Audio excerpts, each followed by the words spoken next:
everyone, welcome back to Sunny Live Chain. Thank you so much guys for tuning in. I'm here to update you of what is going to happen on the river from the 14th to the 18th of November 2022 on Monday. Dimpho gives Nkanyiso a test of his own medicine and fear spreads among the residents of Refilwe on Tuesday. Zweli looks for help in all wrong places and Nkanyiso gets desperate on Wednesday.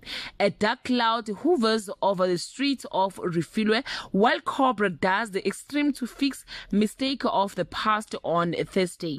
Sticking together becomes essential in Refilwe, and Cobra has to deal with the pain he caused on Friday.